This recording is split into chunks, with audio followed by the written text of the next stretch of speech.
Good afternoon. Looks like we've got everybody in the room thus far, and we're going to go ahead and get started. Good afternoon. My name is Jeremy Card. We are welcome to our first virtual open house to introduce the LTD System review. Joining me today are Thomas Whitman from Nelson Nygaard and Danielle Franco from EZO. He will be providing interpretation services if needed for Spanish. The LTD System review is a comprehensive operations analysis. As part of LTD's strategic business plan, LTD intends to do a new COA or a system review every 3 years to ensure that we're making changes as our community grows. Next slide, please, Thomas. So for the webinar, everybody is muted by default. The chat function has been disabled, but you can submit questions through the question and answer feature at the bottom of your screen, and we'll pause for questions at the end of each session. But I'm going to send it off to Thomas to go ahead and start the presentation. Captions will be on the PowerPoint presentation in Spanish as well. Great, thank you so much. I want to, first go over some of the things that we'll be covering as a part of this presentation. Of what is why are we here and what are we tasked to do here? What are some of the things we'll be looking at as a part of this effort? And then most importantly, how do you get involved in this, and how do you, stay informed and inform the process as we move forward?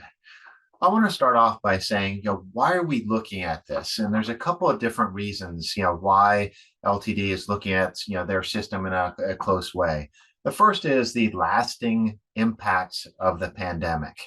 And, the pandemic has definitely changed how people travel, in particular for certain work types, but it's also changed a couple of other things associated with it that have direct impacts on LTD services. LTD does not have enough operators right now to be able to operate its entire bus fleet as it did prior to the pandemic. And so there's been cutbacks due to operator shortages, maintenance staff shortages. And what this means is that only about 80% of the service that's on the street right now, or the service levels are about 80% of what they were in 2019. So this effort is really in a way that LTD can take a look at creating a roadmap to help rebuild service back to the service levels prior to their reductions in 2020, and make sure that the service levels that are put back match what the community's new travel or change travel patterns look like. So the system review will take a look at what are some of the changes in travel patterns, population and employment densities, and socioeconomic factors. We want to understand where people are going to and from, as well as understand what some of the highest need communities are, and are their travel patterns being met right now. We want to understand, what are some of those lasting impacts of from COVID-19, and understand from you, the community, what your transportation needs are so that LTD can better meet those.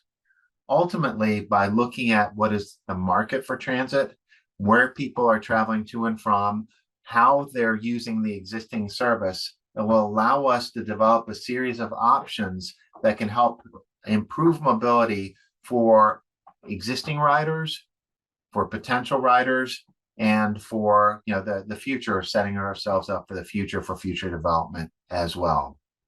I want to be clear here, though, that this is not intended to be a let's blow up the system and redesign from scratch, but it's a way to make changes to the fixed route network to better align with some of the things that we're seeing in the communities right now. So it's a key piece here.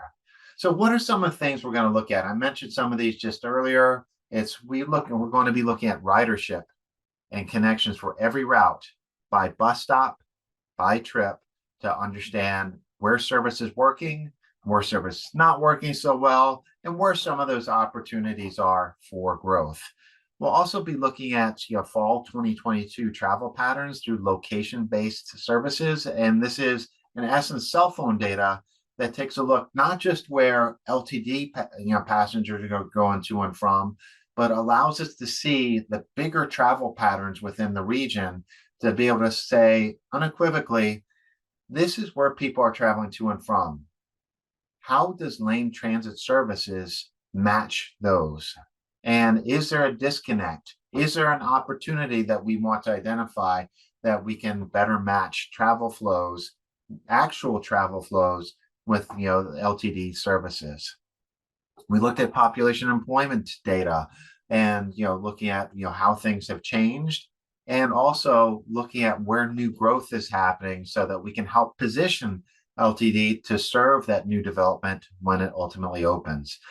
Socioeconomic data, low income folks, people of color, non-English speakers are all things that we want to also take a look at to see where are there larger concentrations of this, and are they being served, and are their mobility needs being met? And last but not least, we're not just looking at how are things today, but taking a look at some of the plans that cities of Springfield or Eugene or U of O or some of our key stakeholders have to help understand what some of the future growth projections are, where those opportunities might be in the future. I want to give a couple of examples of some of the work that we've done so far, and we're pretty much at the beginning of the process right now, but we wanted to understand where some of the changes are in ridership from 2019 to today. And there should be overall lower ridership because the amount of service being provided is lower. But for instance, the graphic on the screen right now shows those areas. The darker areas show greater ridership loss, and if there is a green area, it shows a slight increase in ridership. But overall, almost every area within the existing service area has lost ridership. And whether it's in downtown Springfield, whether it's in downtown Eugene, whether it's around U of O, or whether it's around larger like a Target or a Walmart, larger destinations, or at the community college, we've all seen changes and reductions in ridership. So this is really when we say, what is our opportunity? We know what ridership was in 2019. We know what it is today, and we know where things have changed. So we really look at this as an opportunity to help identify how can we build things back, and where are the best opportunities to bring those riders back as well. We we also looked at where is LTD service used the most, and the graphic on the screen right now shows what are where the highest boarding areas within the service area, and certainly around the U of O's campus, downtown Eugene, as well as some of the major destinations along Pacific and River Road show up, as well as out in Springfield, several existing corridors, as well as the Gateway area. So this is where existing ridership is the highest. And we wanted to take the quick look of also where are those people that have the highest needs. And this is an overlay of that ridership, along with areas of that have higher concentrations of low English proficiency, zero vehicle households, and non-white populations or people of color populations, to be able to see are the areas that traditionally have a higher propensity or a higher probability to use transit, are people in those areas actually riding more, and does it correspond? And we can definitely see there's some correlation between some of those areas and where some of the higher ridership areas are as well. I don't want to show them these as examples. These are some of the things that we're looking at. We're looking at a lot more than this to be able to understand what is the market for LTD, where is the market for LTD, and again, how do we help regrow ridership in the future? Looking at the market analysis, looking at where existing ridership is part of the there's three parts to a stool, a three-legged stool. Those are two of the legs. The other leg is hearing from you, the public, about what some of the priorities are for the system review. And we're looking at this as a part of a three-phase process, where the first phase is where we are right now. We've made no recommendations. We're still learning about the system, and we're trying to understand what the needs are in the community. So we want to listen and understand what those needs are. The second phase is after we've developed a series of initial recommendations, and then we'll go take those out to the public and hear from you. How well did we meet the mobility challenges within the community? And then we'll take that feedback and develop a preferred alternative and go back out to the community one more time to say, here, we heard you. Here's what we changed as a result. And again, does this meet your needs? We'll be doing this and targeting both users, current users, as well as non-users through a series of different elements, including an onboard survey, which was completed in October of this year. In the future, we'll be doing intercept surveys, going to some of the higher ridership areas and trying to get feedback from existing riders about some of the potential opportunities or alternatives we might have. We'll have virtual and in-house meetings and pop-ups. This is one of them right here, where we're here to listen. And we'll also be reaching out to neighborhood groups, local and regional agencies, and we'll also be targeting low-income and non-English speakers specifically to make sure we look at not just the folks that happen to be close to existing services, but understand the folks who might not necessarily participate as much in some of these processes, to make sure that all voices are heard and that all voices are accounted for when we look at making a series of recommendations. So I want to illustrate real quick, what this might look like, from a process perspective. We started this in the fall of this year. It's still the fall right now, where we had a rider survey. We're starting that first phase of community outreach, and this is actually the first event as a part of our first phase of community outreach. We'll continue working through existing conditions in the market analysis, and in the winter of 2024, look at developing a series of initial service alternatives and refine those service alternatives through the spring, and then ultimately have in the summer of 2024 have a preferred alternative that says, here's how we're going to, as we get more operators, as we get more maintenance staff, here's the next steps, and here's the priorities of what we should bring back, and here's some changes we should make to the system as a result of altered travel patterns within the region. So I want to conclude with this, the formal presentation, by simply asking for your feedback. We can't do this without you. And so we've developed a series of different ways you can provide input for this. The first is a project website, which is ltdsystemreview.org. And there is a QR code on the screen right here if you want to use your camera to screenshot that. And we also have a second QR code up here. It's for our transit needs survey. It's at ltdsystemreviewsurvey.org. And this link is also available on the main website. That's a survey that asks about reinvestment priorities. If you have a series of options on how to improve service, what's most important? So we'd love to hear back from you and your friends about, and your family and colleagues about what some of those priorities might be.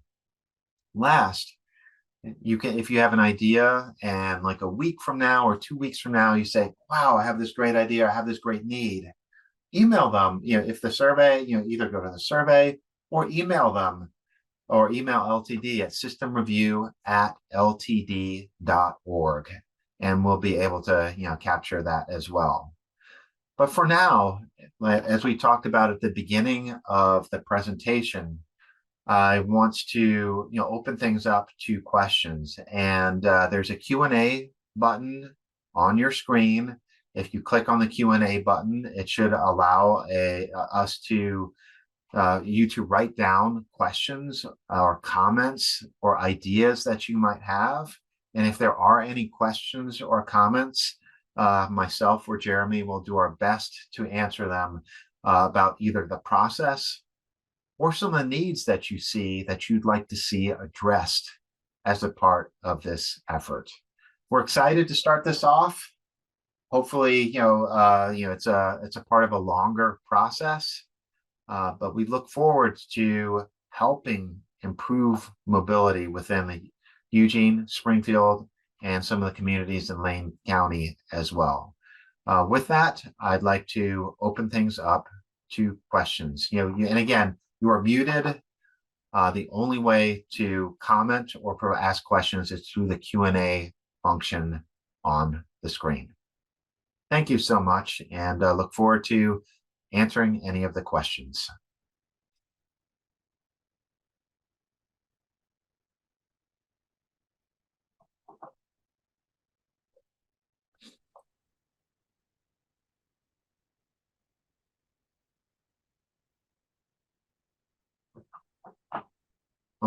Okay, I'm going to start. A couple of questions have come in.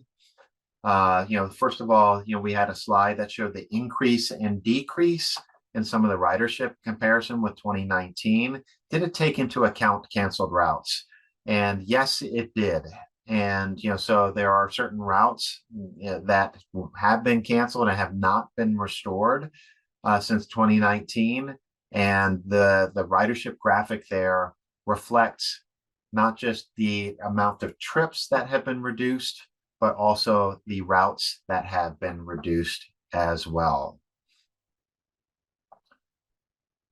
So the next question is, how is LTD planning to engage youth and local students?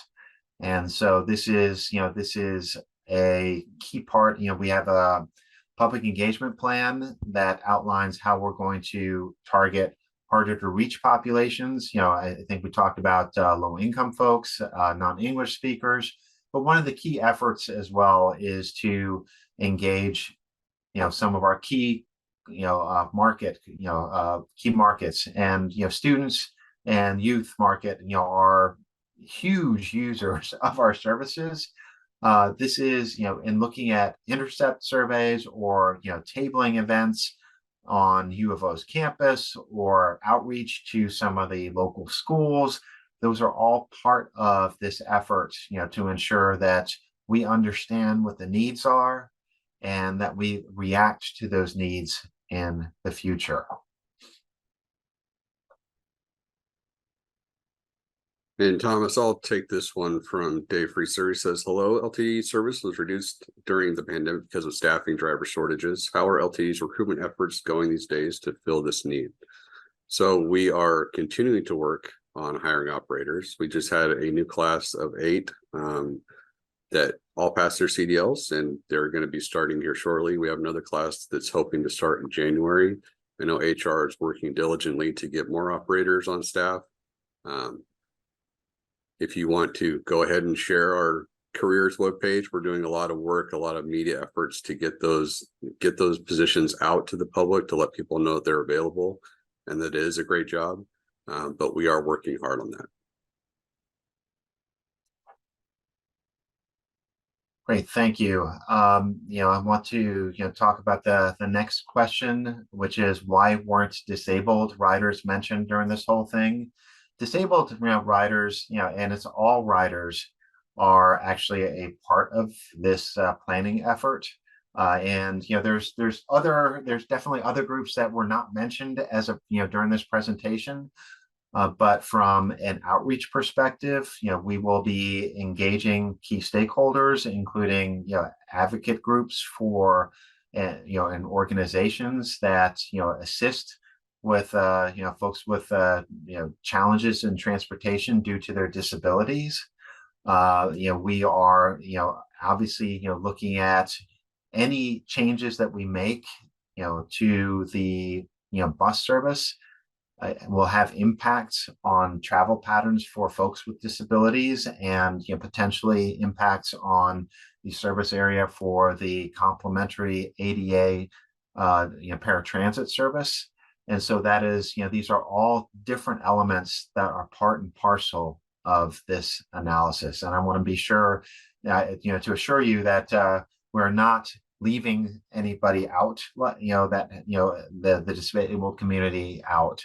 it is something that will be, folks that will be engaging with and looking at in terms of what some of the mobility challenges are and how we can improve mobility for all. All right. One of the next questions is, and it's a longer question, so bear with me right here. I live near Veneta and moved here partly because there was a bus that I could take in and out of town to Eugene to work.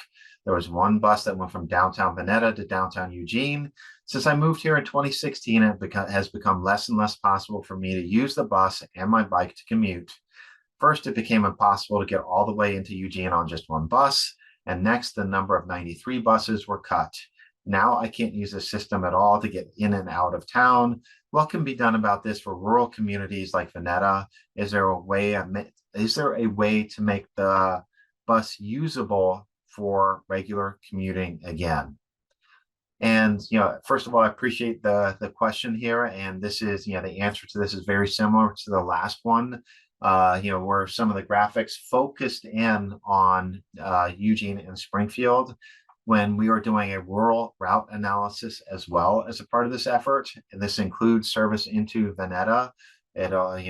Coburg is one of the other, other areas, McKenzie Bridge, there's 4 different, rural corridors that we'll be looking at as a part of this in terms of what is the ridership potential? How have things changed over the past 5-6 years, and certainly Veneta's had a little bit more changes associated with that due to the implementation of the MX route and the connections that it's provided.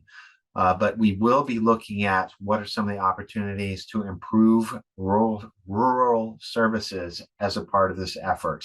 We are not leaving out Veneta or any of the other communities that are currently connected with just a couple of trips a day right now. We certainly recognize that that mobility in some of these outlying areas has been limited, and we're looking to see what are the opportunities and what is the market to improve that service. I will just add real quickly that unlike the previous COA, we are looking at the entire network. The previous COA focused more on the metro area. So we are spending time on this COA, making sure we're doing that rural route analysis and looking at specifically how to get people in and out of those other communities like Veneta, Cottage Grove, Junction City, Coburg, etc.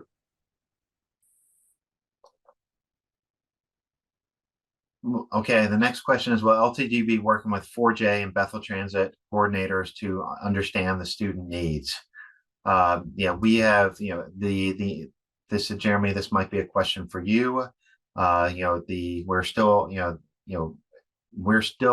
working on finalizing the list of stakeholders that we'll be reaching out to as a part of this. Jeremy, I'm going to let you answer the rest of this question.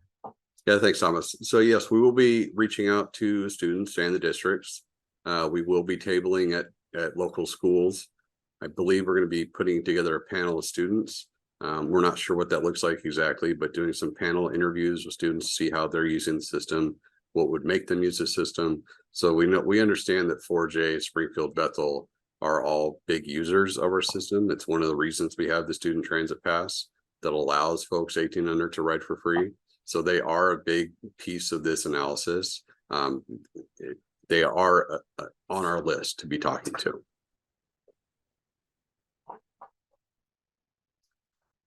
All right. Another question is, does your review include thinking about bike bus connections?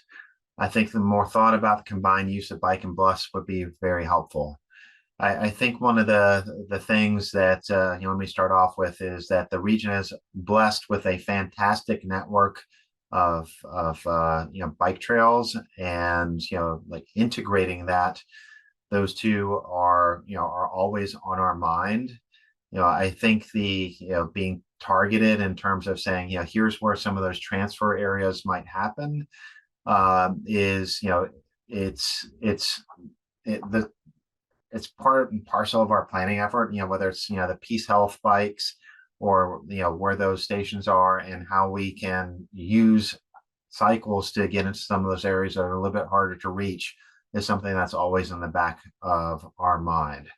It is not overall. We look at this as, and I remember I've used the term improved mobility. How do we best improve mobility within the region?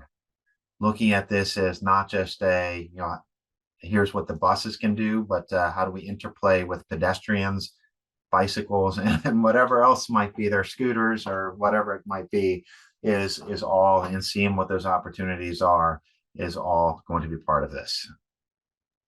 Thomas, I'll take this next one. This is from Linda.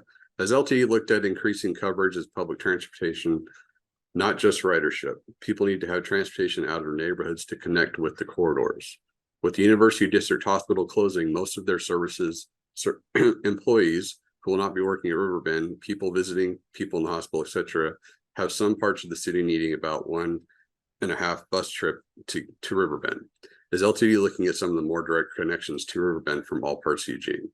So to answer your first piece, LTD is in the middle of the Reimagine the Ride process. We have a community steering council that's helping us to learn how to better communicate with the public. We are focusing more on mobility. So there may be changes to our coverage as well as our frequent transit network. So that is something that we're looking at as part of this analysis. I know that our marketing department has been working with the city of Eugene to get the message out to folks how to get to Riverbend in the most direct way. That's the MX and 18 at this point. But these are things that are on our radar and that we are aware and work with the cities to make sure that people are able to get to those appointments if they have to use the bus. Thanks, Jeremy.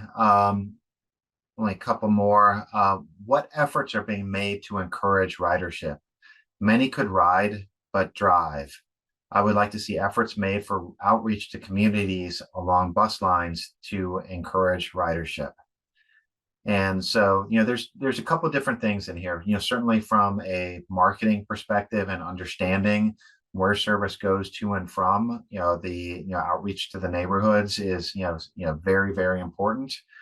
The second part of this, though, is making sure that the bus service that is available to the neighborhoods is, actually goes to the places where people need to go the most as well, and do so in a reliable, convenient, direct manner. And so while there's multiple different things that might entice folks to use, LTD services, proximity to an existing route, that, do you have to transfer? How quick is it? There are certain things that we can control as a part of this effort, and we'll be looking at, ensuring that, how can we make the service higher quality, less waiting, better transfers, or, if there's a destination that people want to go to, understand where that is to better serve that more directly as well. So it's a series of elements. If we look at how to encourage ridership, high quality service is one of those key elements that we can control with this. And hopefully, as a part of this process, we can help educate folks what their opportunities are to use lane transit for their mobility needs.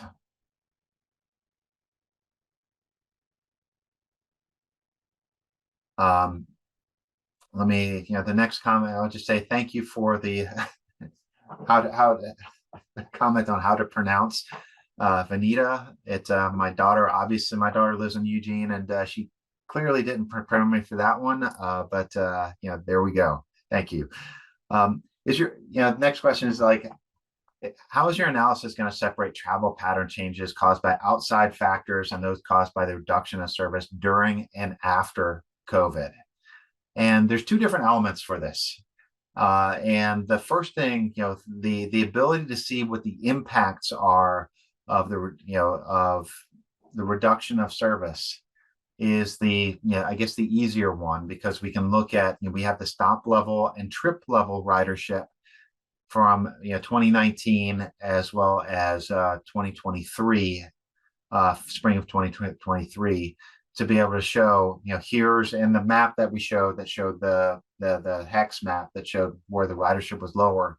We can actually see on a trip level, on a route level, on a time of day level, and day of week level, what some of the reductions in ridership are. And, likewise, by using location-based services, again, cell phone data, we can see how the overall travel market has changed. When we looked at this, for instance, and I'm not using your area, but in Spokane, for instance, Spokane, Washington, we could see one of the big changes that happened was they have work from home, trip types that, location-based services were telling us, shot up dramatically. And anecdotally, we all know that's true as well, but we actually showed, that, or could see that work from home for certain job types increased by, quadrupled, and I don't know what those numbers are for the Springfield, Eugene urbanized area, but that's something that we will be looking at as a part of this to help understand, again, what changed. We know what the impacts are on LTD services. And so the second piece is really trying to understand, what are some of the bigger picture travel flows and what those changes are to help us understand what is there a cause and effect? And there may be, there may not be. And so it's something we'll be testing.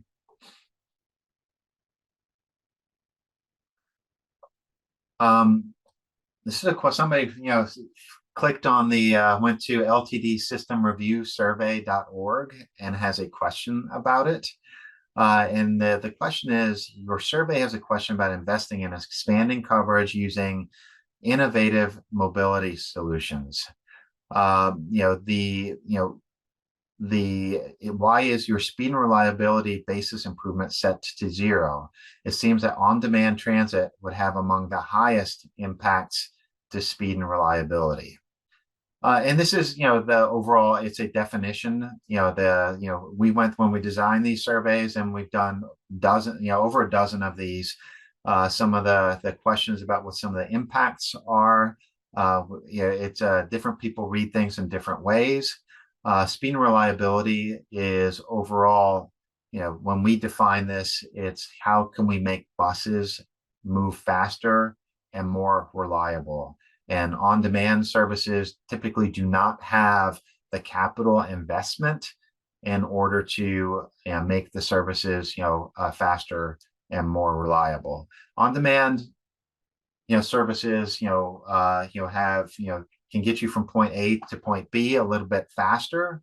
So your travel time might be shorter as a result of this, but in terms of improving the speed of service, it would not fall into that. And so it's a small little nuance, but overall, we really are excited to see and excited to understand of, what is the market for innovative mobility solutions such as improved bike sharing or on-demand type services.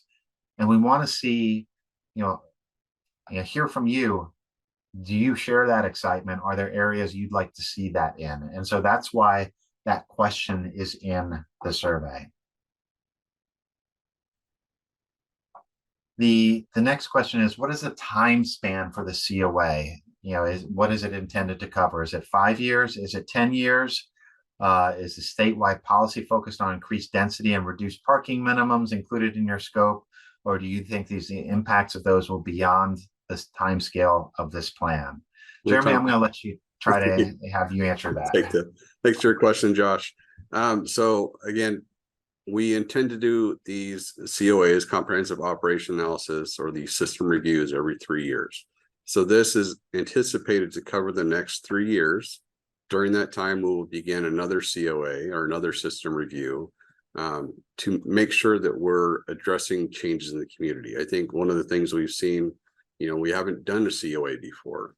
We started one pre-pandemic, but we hadn't done one for, over 20 years. And we had a process to make service changes, but I don't think we were looking holistically at the system necessarily. So I think in the next 3 years, when we start the next system review, we'll be looking at how has the community changed during this time? Is ridership going up? Is it going down? What factors are coming into play? How do we need to address those changes in our community or changes in the needs of the community? So we're not looking at those long-range plans. We do plan on starting in 2025, I believe, and we're going to update our long-range transit plan. It's going to be the long-range mobility plan. So that's get funded through the state, and that will be starting again in 2025, and that will be looking at that 10-year longer time frame. Right, thanks, Jeremy. A couple of other more. I'm concerned about ever shrinking span of service levels. That's how early or how late service operates. How is the issue of buses starting later and later mornings and ending earlier and earlier evenings being addressed? Why not simply delete trips in midday instead of at the beginning, at the end? And so historically, and looking at where service reductions have taken place, I can't answer how some of the service reductions have been in the past, but we're not looking at a part of this process to say we're going to have wholesale reductions, additional wholesale reductions of service. We're looking at this as an opportunity to help rebuild service and look at those opportunities where there was earlier service or there was later evening service, and where those opportunities are the greatest. If there are areas or routes that you feel should have later evening service or earlier service, please identify that as a part of some of the surveys or as a part of direct comment to LTD. I will say that we, as a part of this effort, are looking at what is the ridership by trip. So for the first trip in the morning, for the last trip at night, to help understand how are people using that. And often we see that based on the ridership on the first or last trip, the ridership's high enough here that we can look at adding a trip earlier or later as a result of what we're seeing.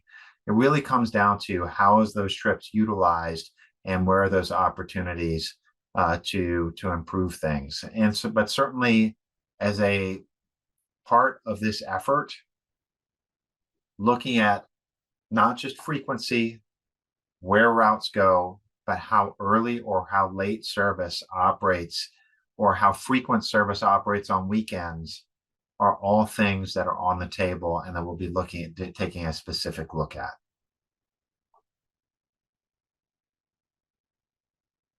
We've got two more comments.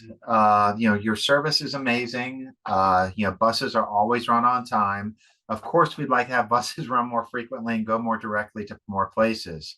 If you're tabling for teams, what are you going to do? What are you going to get others? If you're tabling for teams, what are you doing to get others on the bus?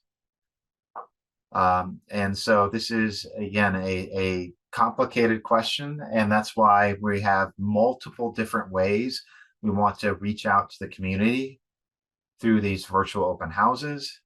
These are going to be recorded and going to be put on the website. So even if you didn't have the opportunity today to listen, you'll have the opportunity to listen in about what the process is all about.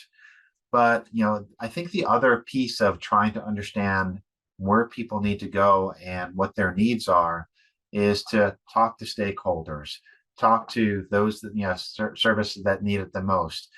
Go to have tabling events, not just for the youth, but at community events, so that we again have the opportunity to listen to regular folks what their needs are, and before we look at even making any recommendations.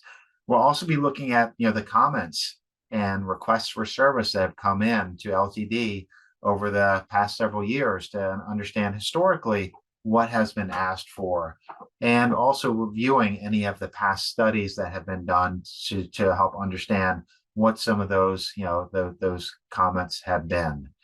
There is no one source we'll be looking at, but the idea is to hear and listen from multiple different inputs and use that to help create the complete picture of here's what the community needs are, and then use that to help develop some of the initial recommendations or initial concepts that we feel will help address those areas that we heard from or heard about the most. Last question here. It's like, I'm concerned about missed transfers. Why not change the 30-minute pulse outs to 40 minutes when times are hard, with the ultimate goal of cutting the 40-minute frequency down to 20-minute frequency? A timetable with 40-minute pulses is not hard to memorize. 3 time cycles every 2 hours. Riders like me can just memorize minutes for even and odd numbers, hours a day separately from odd numbered hours. Actually, this is, a lot of market research has been done about this. And there is a huge difference in ridership acceptance between 40-minute service and 30-minute service. And, the overall, if I take a route, and this is just some examples of some of the places I've worked with before, the market research shows that, that 30-minute service, that is the minimum that folks will, typically use service on a regular basis with if they have a choice to use the service. And some of the examples of systems that have gone to 35-minute or 40-minute headways, their ridership loss, it's I'm going to get the percentages wrong, but somewhere around a 14%, 15% increase in wait time, potential wait time for this. But if we look at what the ridership losses are, they're disproportionately higher. If I take a route that operates every 40 minutes right now and turn it into a 30-minute route, that's like a 14% improvement in service, and we typically see a 25% increase in ridership. So, there's a big difference from a market acceptance perspective of 30-minute service versus 40-minute service. So, looking at how to better ensure that the transfers are made without taking that step is one of the things we're looking at. We are looking at the on-time performance of every route. We are seeing variability in on-time performance throughout the day. We do know that there's certain routes that have bigger challenges than others as a part of this. And so we want to use that data to target the improvements in speed and reliability, or make targeted improvements to that specific route to ensure that it can make a 30 or a 60-minute pulse, or whatever we want to call it, connection times, so that those connections will work. We'd actually see a worse, from a ridership perspective, we see a more negative impact if we simply allowed for more time and a 40-minute bus every 40 minutes. I think I want to tag on here real quick. This is a great question. And I just want to reiterate, transfers are always something that we're looking at, or something we're always concerned with. Myself and our other 2 service planners, we're all operators. We all drove bus. We understand the frustration of showing up at the station and seeing taillights. So this is something that's near and dear to our heart. So this is, one of those things we want to look at is how do we make these time transfers work better for folks to make the system more useful. And I think that is the key as well, as Thomas is getting at it, is that a 30-minute service is much more useful for folks than a 40-minute service. And he has the data on the market research, but if the bus isn't usable, people aren't going to ride it. So the more frequent it is, the better.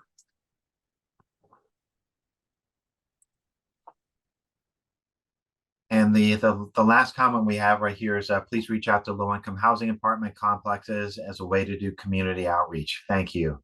I should be saying thank you as well. And it is going to be one of the things that as we look at our stakeholders and our outreach process that we can take a look into. And they are definitely on our list of outreach organizations to talk to. Absolutely. All right, we've had 17 or 18 different comments and questions right now. If there's no more, or we can stay on if y'all have some additional thoughts, follow-ups based on what you've heard. We're here for the next couple of minutes. Let us know. But otherwise, if not, I just want to say thank you for some great questions. These all help us target how we look at things, and I appreciate y'all having this feedback. I want to reiterate again, I know one of the commenters looked at the survey for this. Please take a look at the survey. Please forward this to your friends, family, other riders. Help.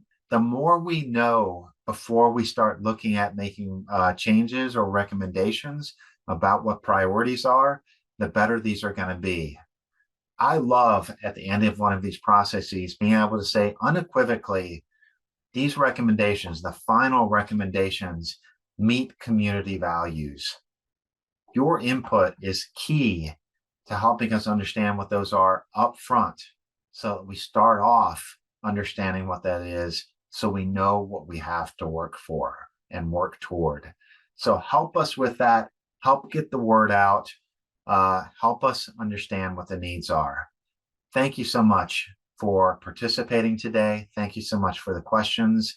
And I look forward to reading the survey results, reading the comments results, and better understanding your challenges and how to make LTD services work better. So we're going to stay on. Go ahead. No, go ahead. I was going to echo his comments. Thank you so much for showing up. And these are some really great questions. Got to some really key points in this analysis, and this is exactly why we're doing it. So thank you all for joining us. Again, we'll hang out for a couple more minutes. If you have any questions or thoughts, feel free to put them in the chat there. Thank you.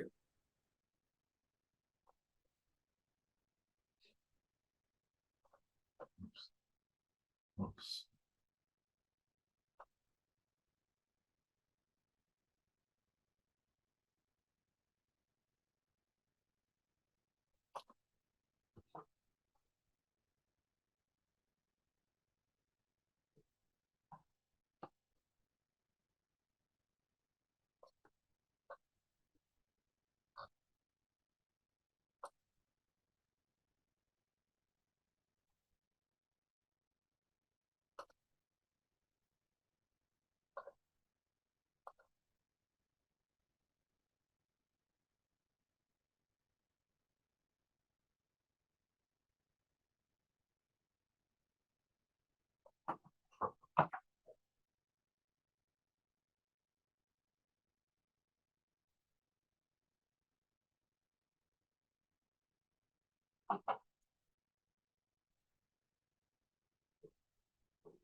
Just wanted to highlight that John put in a question in the chat.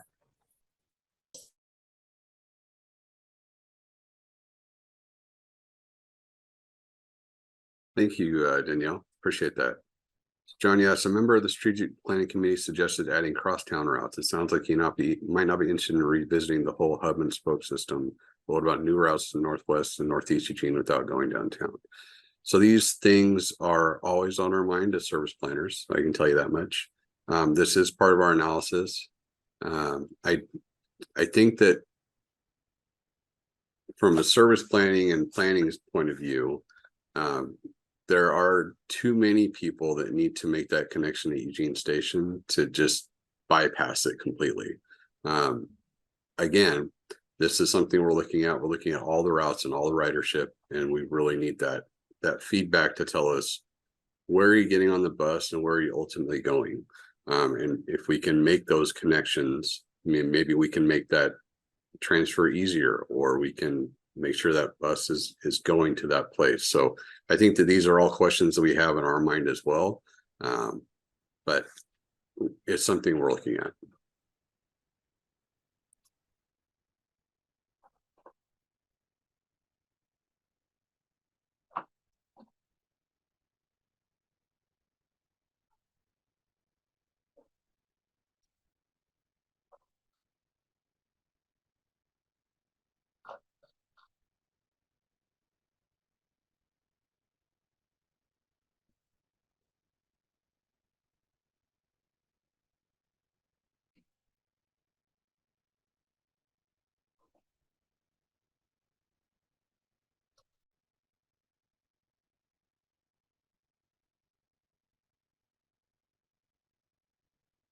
I think it's been a couple of minutes right now. We have a second, it's very same presentation, later tonight from 6 to 7.